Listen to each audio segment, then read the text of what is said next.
नमस्कार दोस्तों, लक्ष्य कोचिंग क्लासेस के YouTube चैनल पर मैं सुरेंद्र कुमार आपका हार्दिक स्वागत करता हूं। राज्य व्यवस्था में आज हम मूल अधिकार पढ़ेंगे। देखिए आप, मूल अधिकार।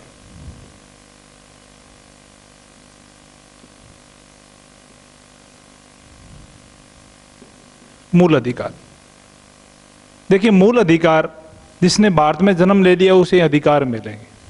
इन अधिकारों से कोई भी सरकार वंचित नहीं कर सकती। यदि कोई सरकार इसे वंचित करती है तो सर्वोच्च न्यायालय और हाई कोर्ट यानी न्यायपालिका इन अधिकारों का संरक्षण करती है, हमारे अधिकारों की सुरक्षा करती है। जब संविधान लागू हुआ था तो हमें संविधान में 7 मौलिक अधिकार दिए गए थे, लेकिन वर्तमान में 6 मूल अधिकार दिए गए। इन अधिकारों में एक अधिकार था संपत्ति का अधिकार, जिसे 44वें संविधान शोधन 1978 में समाप्त कर दिया गया। वर्तमान में 6 मूल अधिकार है, इसे हमें कोई वंचित नहीं कर सकता। देखिए, मूल अधिकारों को राजनीतिक मान्यता नहीं मानते, इनको कानूनी मान्यता मानते हैं। कारण ये है कि कोई भी सरकार है इन अधिकारों से हमें वंचित नहीं कर सकती। कोई भी संघ सरकार हो या राज्य सरकार हो इन अधिकारों से वंचित नहीं कर सकती। यदि कोई करता है तो हम न्यायपालिका में संरक्षण ले सकते हैं। इसलिए मूल अधिकार है वो राज्य के लिए नकारात्मक तत्व माने जाते हैं।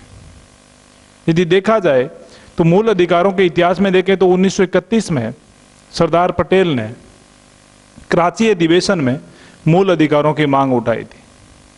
संविधान में मूल अधिकारों का जो उल्लेख है, मूल अधिकारों का जो उल्लेख है वो अनुच्छेद 12 से लेकर अनुच्छेद 35 तक है। इसका उल्लेख भाग 3 में है। समय समय पर इस पर परिवर्तन भी हुआ है, परिवर्तन करने का अधिकार संसद को भी है, लेकिन इनमें परिवर्तन एक सीमा तक किया जा सकता है।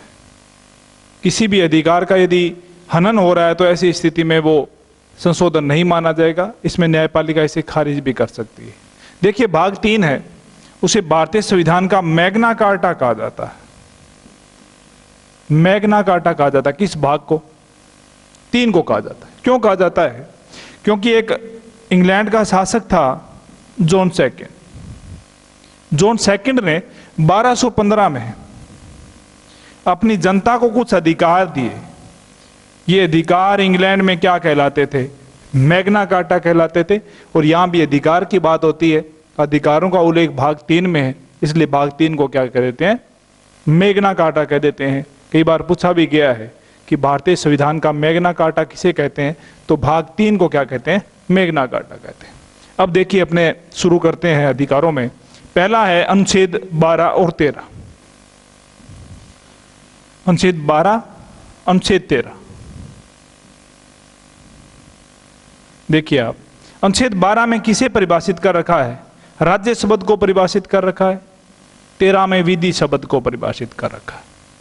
राज्य शब्द, अनुच्छेद 12 में राज्य शब्द की परिभाषा में यह कहा गया है कि राज्य शब्द में वे सारी संस्थाएं आएगी जो सरकार जिसकी स्थापना करती है।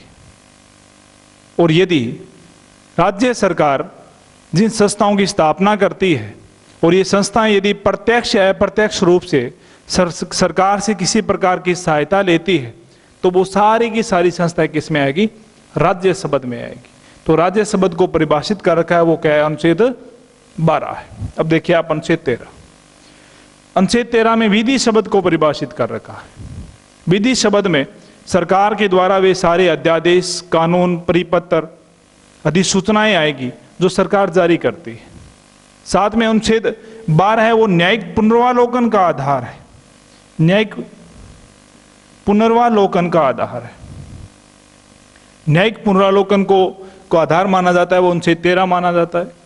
लेकिन संविधान में न्यायिक पुनर्वालोकन शब्द को कहीं भी परिभाषित नहीं कर रखा है।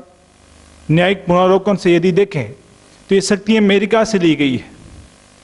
न्यायिक पुनर्वालोकन शक्ति के तहत न्यायपालिका है, वो अपने दिए गए निर्णय की समीक्षा कर सकता है, अपने दिए गए निर्णय को बदल सकता है, सरकार के द्वारा बनाए गए कानूनों पर रोक भी लगा सकता है। साथ में अनुच्छेद 13 में यह भी कहा गया है कि यदि कोई ऐसा संशोधन किया जाता है, ऐसा कोई कानून बनाया जाता है जो मूल अधिकारों का हनन करता है, वे सारे के सारे कानून है वो क्या माने जाएंगे? शून्य माने जाएंगे, यानी निष्प्रभावी होंगे, उनका कोई प्रभाव नहीं होगा। तो अनुच्छेद 13 विधि शब्द को परिभाषित कर रखा है। विधि शब्द में सरकार के द्वारा बनाए गए कानून, अध्यादेश, अधिसूचना सारे के सारे आते हैं। इसमें न्यायिक पुनर्वलोकन का जो आधार है वो कौन सा माना जाता है? अनुच्छेद 13 माना जाता है। लेकिन न्यायिक पुनर्वलोकन शब्द को कहीं भी परिभाषित कर नहीं कर रखा है। संसद ऐसा कोई भी कानून नहीं बनाएगी जो मूल अधिकारों का हनन कर रहा हो। यदि ऐसा कोई अधिकार है तो उस न्यायपालिका उसे खारिज कर सकती है, उसे निष्प्रभावी कर सकती है। वे सारे के सारे अधिकार क्या माने जाएंगे? शून्य माने जाएंगे। तो ये था अनुच्छेद 12 और 13। अब आप देखिए हमारा पहला मौलिक अधिकार, पहला हमारा मौलिक अधिकार है समानता का अधिकार। समानता का अधिकार। देखिए समानता के अधिकार का उल्लेख अनुच्छेद 14 से 18। मित्रों, यदि आपसे पूछा जाए कि मूल अधिकार का कहां से शुरू होते हैं, तो हमारा उत्तर होगा अनुच्छेद 12 से 35। समानता का अधिकार कहां से शुरू होता है? 14 से 18। क्या व्यवस्था की गई है? देखिए आप, अनुच्छेद 14 में कहा गया है कि सभी विधि के समक्ष समान होंगे, यानी विधि के समक्ष समानता। विधि के समक्ष समानता क्या मीनिंग है इसका? कि कानून की दृष्टि में सभी समान होंगे, चाहे वो स्त्री है या पुरुष है। यदि कोई अपराध करता है तो उसे सजा भी समान मिलेगी, कोई एक काम करता है तो उसे वेतन भी समान मिलेगा। यानी कानून की दृष्टि में सभी क्या होंगे? समान होंगे। विधि के समक्ष संरक्षण एक और है, विधि के समक्ष संरक्षण। संरक्षण दो शब्द है। पहला विधि के समक्ष समानता, यहां किसी प्रकार का भेदभाव नहीं होगा, सभी के साथ कानून की दृष्टि में समान व्यवहार होगा। लेकिन यहां है विधि के समक्ष संरक्षण, यहां भेदभाव नजर आता है। विधि के समक्ष संरक्षण यानी कानून की सीमा में रहकर किसी को संरक्षण दिया जा सकता है। ये दोनों अवधारणाएं अलग अलग है। विधि के समक्ष समानता, यहां किसी प्रकार का भेदभाव नजर नहीं आता है, ये अवधारणा ली गई है इंग्लैंड से। दूसरा है विधि के समक्ष संरक्षण, या कानून की सीमा में रहकर समाज की मुख्य धारा में या किसी कमजोर व्यक्ति को सही स्थिति में लाने के लिए संरक्षण भी दिया जा सकता है। जैसे महिलाएं हैं, बच्चे हैं, इनको आरक्षण कारण क्या है? विधि के समक्ष संरक्षण। ये अवधारणा ली गई है अमेरिका से। तो पहला मौलिक अधिकार विधि के समक्ष समानता और विधि के समक्ष संरक्षण, अनुच्छेद 14। 15 में कहा गया है कि किसी की व्यक्ति के साथ जाति, रंग, धर्म, लिंग, स्थान आदि के आधार पर भेदभाव नहीं किया जा सकता, यानी भेदभाव का अंत किया गया है। किसी भी व्यक्ति के साथ जाति, रंग, धर्म, लिंग, स्थान आदि के आधार पर भेदभाव का अंत किया गया अनुच्छेद 15 में। तो ये अनुच्छेद 15 भेदभाव का अंत किया गया है। आगे देखिए आप अनुच्छेद 16। अनुच्छेद 16 में है लोक नियोजन में समानता। कैसी समानता? लोक नियोजन। लोक नियोजन यानी सरकारी नौकरियों में सभी के लिए समान अवसर। सभी के लिए समान अवसर। अनुच्छेद 16 में क्या है? लोक नियोजन में सभी के लिए समान अवसर या लोक नियोजन में सभी के लिए समानता का अधिकार। लोक नियोजन यानी सरकारी नौकरियों में सभी को समान अवसर मिलेंगे, किसी प्रकार का कोई भेदभाव नहीं होगा। लेकिन एक अनुच्छेद है 16(3), इसमें कहा गया है कि यदि कोई स्थान से संबंधित पिछड़ा हुआ है, ऐसा है कि स्थान क्षेत्र विशेष से संबंधित है, ऐसी स्थिति में स्थान को या निवास के आधार पर भेदभाव किया जा सकता है। कैसे? यहां लोक नियोजन में समानता है, किसी प्रकार का कोई भेदभाव नहीं है। 16(3) में लोक नियोजन यानी सरकारी नौकरियों में स्थान या निवास के आधार पर लोक नियोजन में नौकरी देने के लिए, उनको स्थान देने के लिए निवास के आधार पर भेदभाव किया जा सकता है। जैसे हरियाणा में देखें तो मेवात है। मेवात है वो क्या है? निवास के आधार पर एक प्रकार का भेदभाव है, एक प्रकार का आरक्षण है। वो किस अनुच्छेद में है? 16(3)। सरकार चाहे तो उसे ऐसा कर सकती है। जैसे कि राजस्थान में टीएसपी में बांट रखा है, टीएसपी है, नॉन टीएसपी, ये क्या है? अनुच्छेद 13 को 16(3) को आधार बनाकर दिया गया है। आगे देखिए आप, अनुच्छेद 16(4) भी है। अनुच्छेद 16(4) में क्या है? सरकार को यदि लगे कि यदि सरकार को लगे कि कोई भी वर्ग है उसका प्रतिनिधित्व अपर्याप्त है, अपर्याप्त है, अपर्याप्त प्रतिनिधित्व है। दोबारा सुनिए, अनुच्छेद 16(4) में क्या है? सरकार को लगे कि किसी भी वर्ग का, SC ST का, पिछड़ों का यदि अपर्याप्त प्रतिनिधित्व है, उनका प्रतिनिधित्व कम है, ऐसी स्थिति में भी उन्हें आरक्षण दिया जा सकता है, उन्हें संरक्षण दिया जा सकता है। मूल था अनुच्छेद 16 जिसमें लोक नियोजन में समानता। आगे देखिए आप अनुच्छेद 17। अनुच्छेद 17 है अस्पृश्यता का अंत। अस्पृश्यता या कह सकते हैं कि छुआछूत,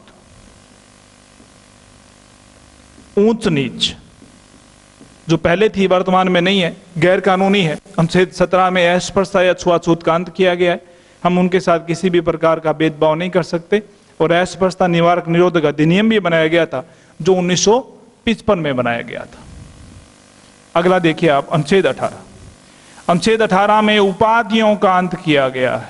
किसका अंत किया गया है? उपाधियों का अंत। कौन सी उपाधियां? कौन सी उपाधियां? शिक्षा से संबंधित उपाधियां नहीं, सेना से संबंधित उपाधियां नहीं। वो उपाधियां जो ब्रिटिश काल में दी जाती थी, सर है, नाइटहुड की उपाधियां थी, उन उपाधियों को अंत कर दिया गया है। वर्तमान में शिक्षा व सेना से संबंधित उपाधि दी जा सकती है।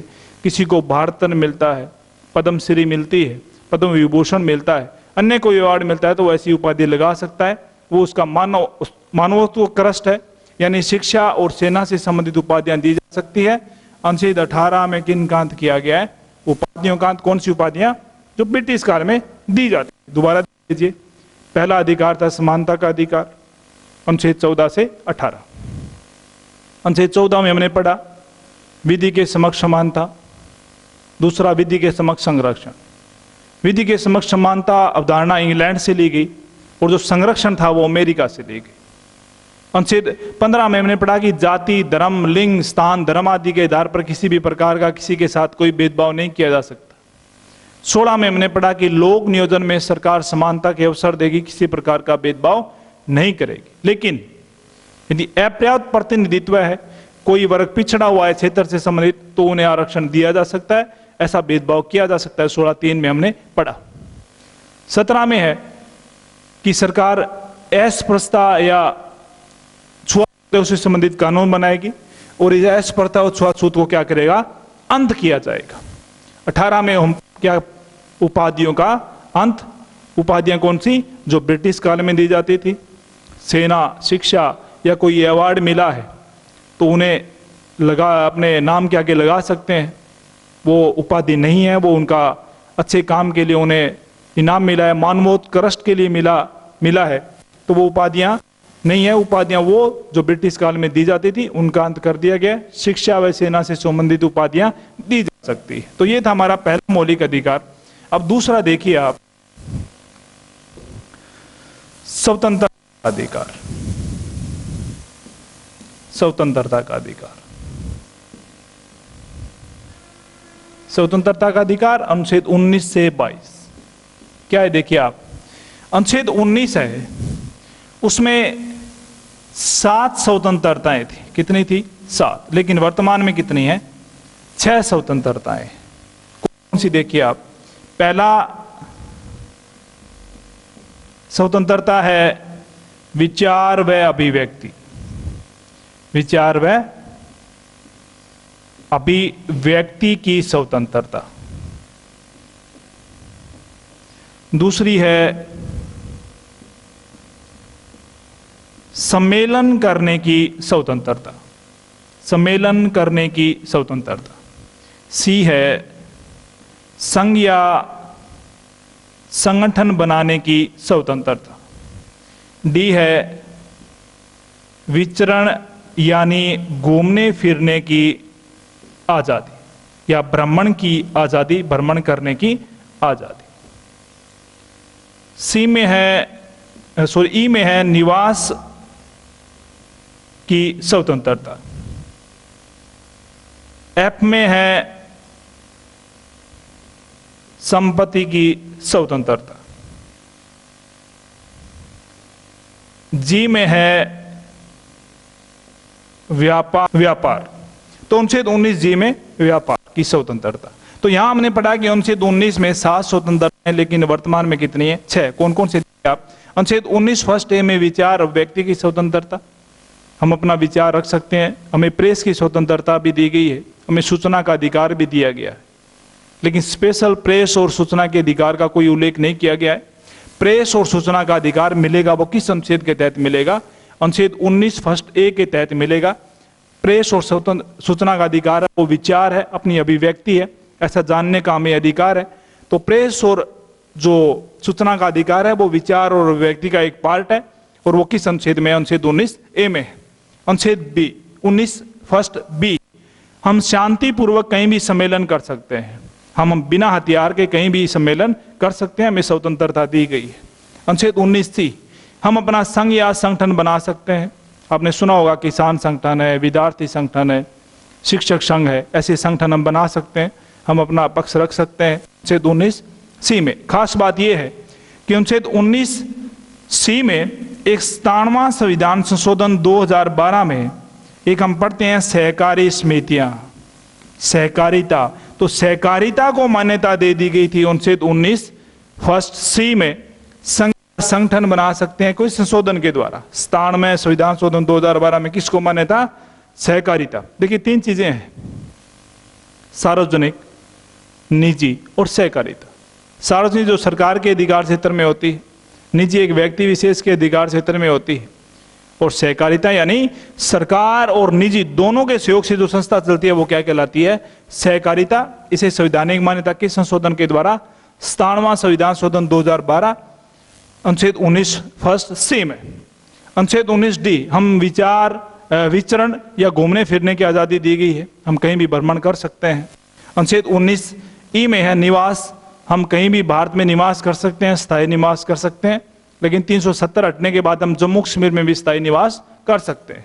अनुच्छेद 19 फर्स्ट एफ, ये देखिए आप, इस स्वतंत्रता को समाप्त कर दिया गया है। कहां से? मूल अधिकारों से हटा दिया गया है, और वर्तमान में एक विधिक स्वतंत्रता है। कैसे? देखिए 44वें संविधान संशोधन 1978 में मोरारजी देसाई सरकार में जो संपत्ति का अधिकार और संपत्ति की स्वतंत्रता थी, देखिए दोनों में कंफ्यूजन नहीं होना है। संपत्ति का अधिकार है वो अनुच्छेद 31 में है, और जो संपत्ति की स्वतंत्रता है वो अनुच्छेद 19 फर्स्ट सी में है, सॉरी अनुच्छेद फर्स्ट एफ में है। इन दोनों को यहां से हटाकर वर्तमान में अनुच्छेद 301 के तहत क्या बना दिया है? कानूनी अधिकार बना दिया। क्या बना दिया? कानूनी अधिकार बना दिया। तो इस स्वतंत्रता को वर्तमान में यहां से हटाकर अनुच्छेद 300 में इसका उल्लेख कर दिया गया। किस संशोधन के द्वारा? 44वें संविधान संशोधन 1978 में। प्रधानमंत्री की बात करें तो मोरारजी देसाई। अपनी छठी जो स्वतंत्रता है वो व्यापार या व्यवसाय करने की स्वतंत्रता, हम कहीं भी व्यापार या व्यवसाय कर सकते हैं। तो ये था अनुच्छेद 19 स्वतंत्रता का अधिकार था, हमें कौन कौन सी स्वतंत्रताएं दी गई थी। नेक्स्ट हमारा अधिकार है अनुच्छेद 20 में दोष सिद्धि का अधिकार। अनुच्छेद 20 में क्या है? दोष सिद्धि का अधिकार। दोष सिद्धि का अधिकार क्या है? देखिए आप, देखिए अनुच्छेद 20 में दोष सिद्धि का अधिकार क्या है? इसमें कि सर्वोच्च न्यायालय या कोई भी न्यायपालिका, कोई भी न्यायालय यदि किसी व्यक्ति पर आरोप सिद्ध कर देता है, जो आरोप लगे थे उसे सिद्ध कर देता है, ऐसी स्थिति में उसे जो सजा सुनाई जाएगी उसमें 3 बातों का ध्यान रखा जाएगा। दोबारा सुनिए, अनुच्छेद 20 में दोषसिद्धि का अधिकार है। न्यायपालिका यदि किसी व्यक्ति पर आरोप लगते हैं, उन आरोपों को सिद्ध कर देता है, सही मान लेता है, तो उन्हें सजा जो सुनाई जाएगी उसमें 3 बातों का ध्यान रखेगा। कौन कौन सी देखिए आप। 1 नंबर, जिस व्यक्ति पर आरोप लगे थे उसे सजा सुनाते समय सजा समयानुसार दी जाएगी। समयानुसार कैसे? जिस समय उसने अपराध किया था, जिस समय उसने अपराध किया था उस समय जो कानून था उसी के हिसाब से उसे सजा मिलेगी। जैसे किसी व्यक्ति ने आज किसी की हत्या की है, उस हत्या की सजा आज फांसी है, लेकिन जिस समय उसने हत्या की थी, आज से 10 साल पहले उसने हत्या की थी, उस समय उसकी सजा थी वो उम्र कैद थी, तो उसे कौन सी सजा मिलेगी? उम्र कैद मिलेगी, उसे फांसी नहीं मिलेगी। दोबारा सुनिए, अनुच्छेद 20A में किसी व्यक्ति को सजा दी जाएगी आरोप सिद्ध होने के बाद, तो जिस समय उसने अपराध किया था उसी समय के अनुसार या उसी समय के कानून के हिसाब से क्या मिलेगी? उसे सजा मिलेगी। बी, उस व्यक्ति को एक अपराध के लिए एक सजा मिलेगी। एक अपराध एक सजा, एक अपराध के लिए 2 सजा नहीं मिल सकती, यह भी प्रावधान किया गया है। सी, उस व्यक्ति को स्वयं के खिलाफ गवाही देने के लिए बाध्य नहीं किया जा सकता। स्वयं के खिलाफ गवाही देने के लिए बाध्य नहीं, यानी उस पर दबाव नहीं डाला जा सकता कि जो आपने अपराध किया उसको स्वीकार करे, यानी स्वयं के खिलाफ, खुद के खिलाफ गवाही देने के लिए दबाव नहीं डाला जा सकता। तो दोबारा देखिए, अनुच्छेद 20 दोषसिद्धि का अधिकार। ए में है सजा उस कानून के हिसाब से मिलेगी जिस समय उसने क्या किया था? अपराध किया था, यानी समयानुसार सजा। उस व्यक्ति को एक अपराध के लिए एक सजा मिलेगी। स्वयं के खिलाफ गवाही देने के लिए उस व्यक्ति को प्रताड़ित नहीं कर सकते, किसी प्रकार का दबाव नहीं डाल सकते। नेक्स्ट अपना अधिकार है अनुच्छेद 21, और अनुच्छेद 21 में हमें दिया है जीने का अधिकार। जीने का अधिकार यानी प्राण दैहिक स्वतंत्रता।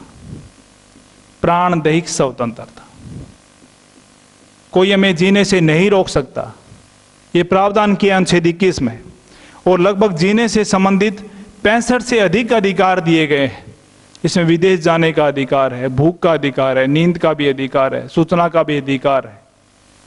तो ऐसे करके निजता का अधिकार है, शुद्ध पर्यावरण का अधिकार है, शिक्षा का अधिकार है।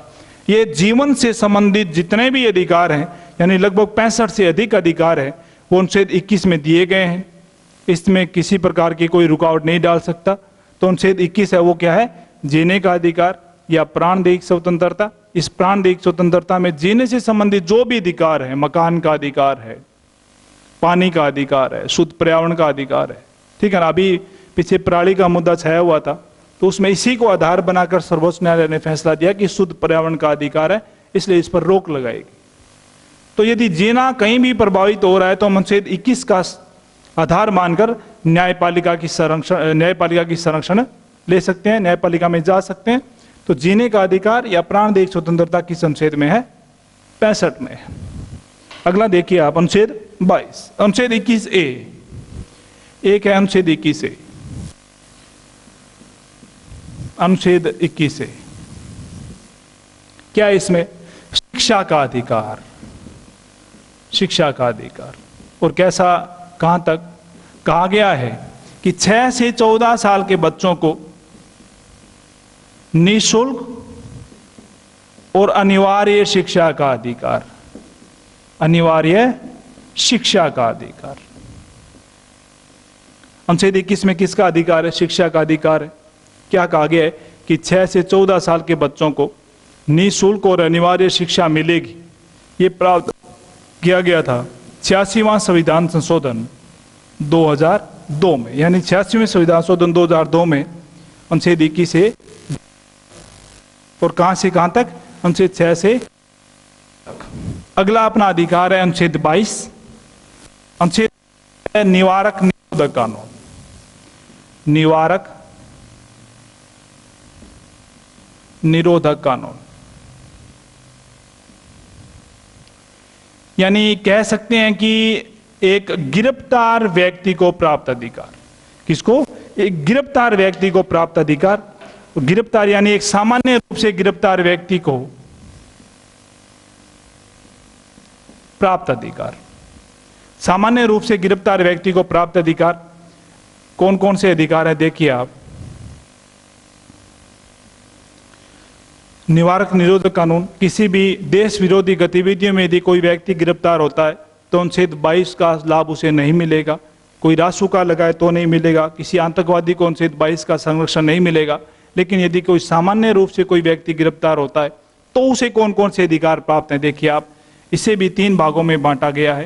अनुच्छेद ए, बी, सी में ए में कहा गया है कि कोई भी व्यक्ति है गिरफ्तार किया जाता है तो अपनी गिरफ्तारी का क्या जान सकता है? कारण जान सकता है कि मुझे क्यों गिरफ्तार किया जाए, इसका कारण जान सकता है। गिरफ्तार किया है तो उसे 24 घंटे में न्यायालय के समक्ष क्या करना पड़ेगा? पेश करना पड़ेगा। ये इसका अधिकार है। अनुच्छेद 19 को जो आरोप लगे हैं जिस कारण गिरफ्तार किया है, इससे बचने के लिए वो एक वकील की राय ले सकता है, एक कानून के जानकार की राय ले सकता है। दोबारा देखिए, अनुच्छेद 22 निवारक निरोधक कानून, या कह सकते हैं कि एक सामान्य रूप से जो व्यक्ति गिरफ्तार होता है उसे प्राप्त अधिकार। 3 अधिकार दिए गए हैं। पहला, गिरफ्तारी का कारण जान सकता है। दूसरा, 24 घंटे में न्यायालय के समक्ष पेश करना पड़ेगा। तीसरा, वो बचने के लिए वकील की राय भी ले सकता है। ध्यान रखना, अनुच्छेद 22 निवारक निरोधक कानून है। राष्ट्र विरोधी गतिविधियों में यदि कोई व्यक्ति गिरफ्तार होता है तो उसे इस अधिकार का कोई फायदा नहीं मिलेगा। तो ये थे अपने स्वतंत्रता के अधिकार। अगला अपना अधिकार है तीसरा, शोषण के विरुद्ध अधिकार। तीसरा है शोषण के विरुद्ध अधिकार। विरुद्ध अधिकार, देखिए शोषण के विरुद्ध अधिकार है, शोषण का अधिकार नहीं है। शोषण के विरुद्ध अधिकार है, शोषण का अधिकार नहीं है। तीसरा अपना अधिकार, जैसे अनुच्छेद 23 में कहा गया है कि बेगार प्रथा वह बंधुआ मजदूरी,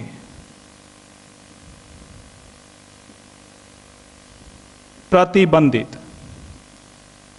बेगार प्रथा, बिना पैसे के यदि कोई काम कराता है तो इस पर रोक लगाई गई है। बंधुआ मजदूरी यानी कोई एक व्यक्ति एक जगह रहकर काम करता है, ऐसी स्थिति में उसका शोषण होता है तो वो गैर कानूनी है, ऐसा हम नहीं कर सकते। दूसरा, कोई अलग जैसे मानव व्यापार है, इसमें देह व्यापार मान लीजिए, बच्चों की तस्करी मान लीजिए, अंग निकाल कर दूसरों को बेचना, वो भी एक मानव व्यापार है। ये सारे के सारे अनुच्छेद 23 के तहत गैर कानूनी है। यानी हम कह सकते हैं कि किसी मानव को हथियार बनाकर, स्रोत बनाकर यदि व्यापार किया जाता है तो वो एक शोषण है और ये मानव व्यापार कहलाता है। ये गैर कानूनी है और अनुच्छेद 23 के तहत उनके खिलाफ कार्रवाई हो सकती है। तो बेगार प्रथा, बंधुआ मजदूरी या मानव व्यापार प्रतिबंधित किया गया किस अनुच्छेद में? 23 में। आगे देख, अनुच्छेद 24। अनुच्छेद 24 में बाल श्रम को प्रतिबंधित किया गया है। बाल श्रम प्रतिबंधित।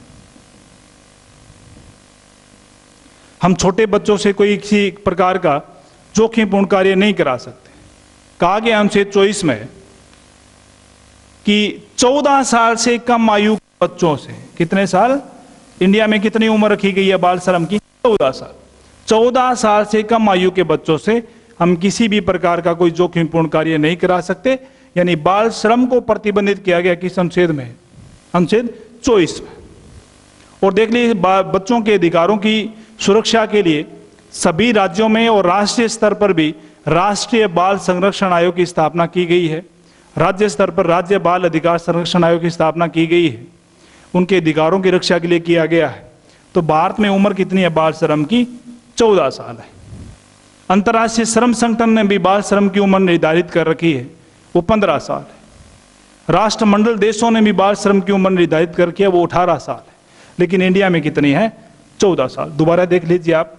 तीसरा अपना मौलिक अधिकार, शोषण के विरुद्ध अधिकार, अनुच्छेद 23 से 24। 23 में बेगार प्रथा, बंधुआ मजदूरी, यानी मानव को हथियार बनाकर किसी प्रकार का व्यापार है तो वो गैर कानूनी है। इन सबको प्रतिबंधित किया गया किस अनुच्छेद में? 23 में। अनुच्छेद 24 बाल श्रम प्रतिबंधित की गई है। छोटे बच्चों से हम किसी भी प्रकार का जोखिमपूर्ण काम नहीं करा सकते, इंडिया में उम्र कितनी है? 14 साल। तो ठीक है दोस्तों, आज अपने 3 मौलिक अधिकार पढ़े। नेक्स्ट क्लास में अपने इससे आगे पढ़ेंगे। आप लक्ष्य कोचिंग क्लासेस के यूट्यूब चैनल को सब्सक्राइब करिए, लाइक कीजिए, ज़्यादा से ज़्यादा शेयर कीजिए। Thank you.